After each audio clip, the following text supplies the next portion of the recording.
Hello friends, welcome to exam time. आज हम इस वीडियो में हिंदी साहित्य के कुछ प्रश्न उत्तर देखेंगे जो कि आपके एग्जाम के लिए बहुत ही उपयोगी है, क्योंकि हिंदी व्याकरण के साथ साथ आपका हिंदी साहित्य से भी क्वेश्चन पूछे जाते हैं। इसलिए ये क्लास आपके लिए बहुत ही उपयोगी साबित होगा, तो इसको ध्यान से देखिएगा। चलिए शुरू करते हैं। पहला क्वेश्चन आपका है, किस युग को आधुनिक हिंदी कविता का सिंहद्वार कहा जाता है? तो भारतेंदु युग को आधुनिक हिंदी कविता का सिंहद्वार कहा जाता है। सही उत्तर हो जाएगा भारतेंदु युग। ठीक है, नेक्स्ट देखते हैं। नेक्स्ट क्वेश्चन है, द्विवेदी युग के प्रवर्तक कौन थे? सही उत्तर होगा आपका महावीर प्रसाद द्विवेदी आपके द्विवेदी युग के प्रवर्तक थे। ठीक है, नेक्स्ट क्वेश्चन आपका है, हिंदी का पहला सामाजिक उपन्यास कौन सा माना जाता है? सही उत्तर होगा आपका भागीरथी। नेक्स्ट क्वेश्चन आपका, सन 1950 से पहले हिंदी कविता किस कविता के रूप में जानी जाती थी? तो सही उत्तर होगा आपका प्रयोगवादी। 1950 के पहले प्रयोगवादी कविता के रूप में जानी जाती थी। ठीक है, इसको भी याद रखिएगा। नेक्स्ट है आपका, ब्रजभाषा सर्वोत्तम कवि है। ब्रजभाषा के सर्वोत्तम कवि आपका हो जाएगा सही उत्तर सूरदास। नेक्स्ट क्वेश्चन है आपका, आदिकाल के बाद हिंदी में किस साहित्य का उदय हुआ? सही उत्तर होगा भक्ति साहित्य का उदय हुआ था। ठीक है, नेक्स्ट क्वेश्चन है, निर्गुण भक्ति काव्य के प्रमुख कवि हैं? सही उत्तर कबीरदास आपके निर्गुण भक्ति काव्य के प्रमुख कवि हैं। ठीक है, इसको याद रखिए, क्वेश्चन बहुत बार रिपीट होता है।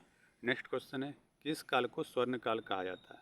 सही उत्तर भक्ति काल को स्वर्ण काल कहा जाता है। नेक्स्ट क्वेश्चन, हिंदी का आदि कवि किसे माना जाता है? तो सही उत्तर हो जाएगा आपका स्वयंभू को आदि कवि के नाम से जाना जाता है। हिंदी का आदि कवि आपके स्वयंभू हैं। ठीक है, नेक्स्ट आपका है, आधुनिक काल का समय कब से माना जाता है? तो सही उत्तर हो जाएगा 19वीं सदी के मध्य से माना जाता है, 1850 के बाद से। ठीक है, सही उत्तर हो जाएगा 19वीं सदी के मध्य।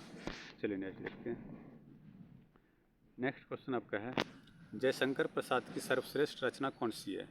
सही उत्तर कामायनी आपकी जयशंकर प्रसाद की सर्वश्रेष्ठ रचना है। नेक्स्ट, बिहारी ने क्या लिखे हैं? मोस्ट इंपॉर्टेंट क्वेश्चन, ये बहुत बार क्वेश्चन पूछा जाता है। बिहारी ने सिर्फ आपके दोहे लिखे थे। उत्तर से उत्तर हो जाएगा दोहे। नेक्स्ट, कबीर किसके शिष्य थे? सही उत्तर कबीर रामानंद के शिष्य थे। नेक्स्ट, पद्मावत महाकाव्य कौन सी भाषा में लिखा गया है? तो सही उत्तर होगा आपका अवधी भाषा में पद्मावत लिखा गया है। नेक्स्ट है आपका, चंपू किसे कहते हैं? मोस्ट इंपॉर्टेंट, ये क्वेश्चन बहुत बार रिपीट होता है। चंपू किसे कहते हैं? गद्य और पद्य मिश्रित रचनाओं को चंपू कहता है। गद्य और पद्य दोनों, जिसमें दोनों लिखे जाते हैं, वो चंपू कहलाते हैं। ठीक है, इसको याद रखिएगा। नेक्स्ट आपका है, कलाधर उपनाम से कविता कौन से कवि लिखते थे? तो सही उत्तर होगा आपका जयशंकर प्रसाद आपका कलाधर उपनाम से कविता लिखते थे। ठीक है, सारे मोस्ट इंपॉर्टेंट क्वेश्चन ऐसे क्वेश्चन साहित्य से आपके बनते हैं। तो चलिए शुरू करते हैं अगला क्वेश्चन। 17 नंबर प्रश्न आपका है, रस निधि किस कवि का उपनाम है? तो सही उत्तर होगा आपका पृथ्वी सिंह का नाम है। रस निधि के नाम से जाने जाते हैं कवि पृथ्वी सिंह। ठीक है, चलिए नेक्स्ट देखते हैं। नेक्स्ट क्वेश्चन है, प्रेमचंद्र के अधूरे उपन्यास का नाम क्या है? प्रेमचंद्र के जो अधूरे उपन्यास थे वो थे आपके मंगलसूत्र। सही उत्तर होगा आपका मंगलसूत्र। ये क्वेश्चन बहुत बार रिपीट होता है, इसको स्टार लगा लीजिए। ठीक है, ये क्वेश्चन बहुत बार पूछा जाता है। नेक्स्ट आपका है, हिंदी का सर्वाधिक नाटककार कौन है? तो हिंदी के नाटककार आपके हैं जयशंकर प्रसाद। ऑप्शन नंबर उत्तर हो जाएगा आपका जयशंकर प्रसाद। नेक्स्ट क्वेश्चन आपका है, तुलसीकृत रामचरितमानस में कौन सी भाषा का प्रयोग किया गया है? तुलसीकृत रामचरित भाषा में आपका अवधी भाषा का प्रयोग किया गया है। सही उत्तर होगा अवधी भाषा का प्रयोग किया गया है रामचरितमानस में, जो तुलसीकृत है। ठीक है, चलिए नेक्स्ट देखते हैं। नेक्स्ट क्वेश्चन आपका है, एकांकी के जन्मदाता कौन है? एकांकी के जन्मदाता आपके हैं धर्मवीर भारती। सही उत्तर हो जाएगा धर्मवीर भारती। ठीक है, इसको भी याद रखिएगा। नेक्स्ट है, मीराबाई ने किस भाव से कृष्ण की उपासना की थी? सही उत्तर होगा माधुर्य भाव से। ठीक है, ये भी क्वेश्चन पूछा जाता है, इसको याद रखिएगा। नेक्स्ट आपका है, रामचरितमानस का प्रधान रस है।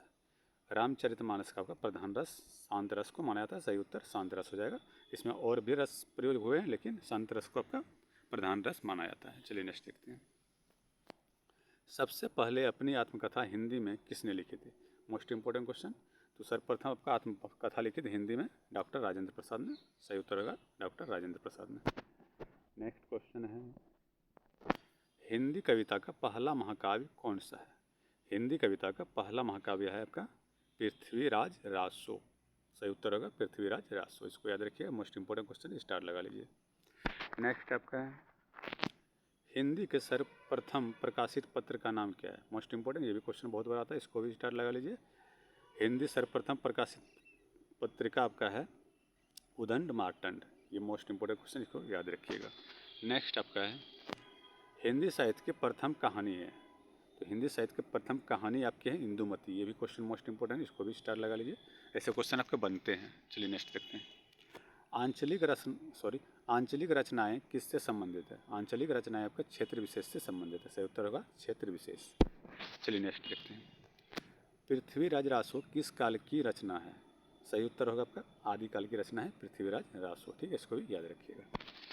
नेक्स्ट, हिंदी गद्य का जन्मदाता किसको माना जाता है। हिंदी गद्य जो है इसका जन्मदाता माना जाता है भारतेंदु हरिश्चंद्र जी को। ठीक है, सही उत्तर होगा भारतेंदु हरिश्चंद्र।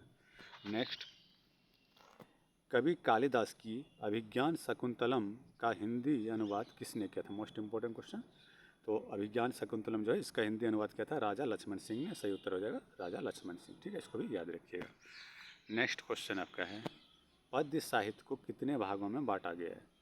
सही उत्तर होगा आपका 15 भागों में पद्य साहित्य को बांटा गया है। ठीक है, चलिए नेक्स्ट देखते हैं। कवि नरेंद्र शर्मा ने राष्ट्रपिता महात्मा गांधी के निधन से प्रभावित होकर कौन सी रचना की थी। मोस्ट इंपॉर्टेंट क्वेश्चन, स्टार लगा लीजिए। ये कौन सी रचना किए थे उन्होंने। रक्त चंदन की रचना किए थे उन्होंने महात्मा गांधी की मृत्यु से प्रभावित होकर। ठीक है, इसको याद रखिएगा। चलिए नेक्स्ट देखते हैं।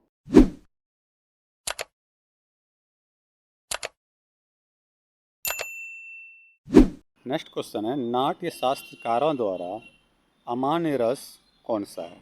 तो नाट्य शास्त्रकारों द्वारा आपका अमान्य रस माना गया है विभत्स रस को। इसको याद रखिएगा। ठीक है, चलिए नेक्स्ट क्वेश्चन देखते हैं। काव्य शास्त्र का प्राचीनतम नाम क्या था। काव्य शास्त्र का प्राचीनतम नाम था अलंकार शास्त्र। मोस्ट इंपॉर्टेंट क्वेश्चन, स्टार लगा लीजिए। ठीक है, चलिए नेक्स्ट देखते हैं। रीति संप्रदाय के संस्थापक कौन थे। मोस्ट इंपॉर्टेंट, इसमें भी स्टार लगा लीजिए। रीति संप्रदाय के संस्थापक थे आपके आचार्य वामन। मोस्ट इंपॉर्टेंट क्वेश्चन, ये स्टार लगा लीजिए। सारे क्वेश्चन ही आपके इंपॉर्टेंट हैं। चलिए नेक्स्ट देखते हैं। हिंदी में काव्य शास्त्र के प्रथम आचार्य कौन है।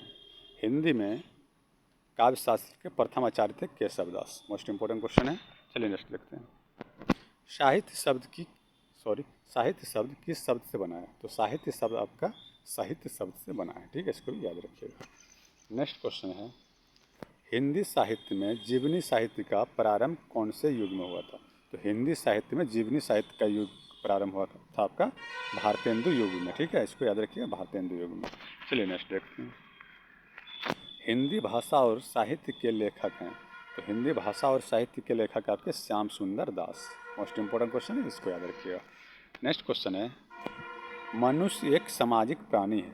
यह किसने कहा था। मोस्ट इंपॉर्टेंट क्वेश्चन है, अरस्तु ने कहा था मनुष्य एक सामाजिक प्राणी है। इसको भी याद रखिएगा। नेक्स्ट क्वेश्चन है भाषा किसे कहते हैं। तो भाषा किसे कहते हैं, मनुष्य अपने मानसिक विचारों की अभिव्यक्ति के लिए जिस माध्यम का प्रयोग करते हैं उसे भाषा कहा जाता है। ये परिभाषा भी बहुत बार पूछा जाता है। चलिए नेक्स्ट देखते हैं। भाषा शब्द की उत्पत्ति कहाँ से हुई। मोस्ट इंपॉर्टेंट क्वेश्चन, इसको स्टार लगा लीजिए, ये बहुत बार पूछा जाता है। तो भाषा शब्द की उत्पत्ति संस्कृत के भाष धातु से हुई है। ठीक है, इसको याद रखिए, संस्कृत के भाष धातु से हुई है। ये क्वेश्चन बहुत बार पूछा जाता है। नेक्स्ट आपका है सामान्य शब्दों में हम भाषा को किस तरह व्यक्त करेंगे। तो सही उत्तर होगा आपका भाषा वह साधन है जिसके द्वारा मनुष्य अपने भावों या विचारों को बोलकर पहुंचाता है। ठीक है, इसको याद रखिएगा। नेक्स्ट आपका है भाषा को मोटे रूप में कितने भागों में बांटा गया। तो भाषा को मोटे तौर पे आपका 2 भागों में बांटा गया है, लिखित भाषा और मौखिक भाषा। ठीक है, इसको भी याद रखिएगा। नेक्स्ट क्वेश्चन आपका है हिंदी भाषा का शब्द किस लिपि से संबंधित है। तो हिंदी भाषा का जो लिपि है वो है आपका देवनागरी लिपि। इसको याद रखिएगा। ठीक है, चलिए नेक्स्ट देखते हैं। बोलने वालों की संख्या की दृष्टि से हिंदी का विश्व में कौन सा स्थान है। तो बोलने वालों की दृष्टि से आपका हिंदी विश्व में 3रा स्थान रखता है। तो सही आंसर होगा 3रा स्थान। ठीक है, नेक्स्ट क्वेश्चन है संविधान के किस अनुच्छेद में कहा गया है संघ की राजभाषा हिंदी और लिपि देवनागरी होगी। तो ये कहा गया आपका अनुच्छेद 343 में कहा गया है कि संघ की राजभाषा हिंदी होगी और लिपि देवनागरी होगी। ये मोस्ट इंपॉर्टेंट क्वेश्चन है, ये स्टार लगा लीजिए, बहुत बार पूछा जाता है। चलिए नेक्स्ट क्वेश्चन देखते हैं। सूर्यदास के काव्य किस भाषा में? मोस्ट इंपॉर्टेंट, सूर्यदास के काव्य के ब्रज भाषा में। ठीक है, इसको भी याद रखिएगा। नेक्स्ट क्वेश्चन आपका है, हिंदी शब्द की उत्पत्ति कहाँ से हुई है? तो हिंदू शब्द की उत्पत्ति आपकी सिंधु से हुई है। ठीक है, इसको भी याद रखिएगा। नेक्स्ट क्वेश्चन आपका अंतिम आज का, वर्तमान हिंदी का प्रचलित रूप कैसा है? तो वर्तमान जो हिंदी है इसका प्रचलित रूप है खड़ी बोली। ठीक है, इसको भी याद रखिएगा। मोस्ट इंपॉर्टेंट स्टार लगा लीजिए। इतने थे, धन्यवाद। अगर आपको वीडियो पसंद आए तो लाइक करें, शेयर करें, और मेरे चैनल पर पहली बार है तो चैनल को सब्सक्राइब कर लीजिए। चलिए।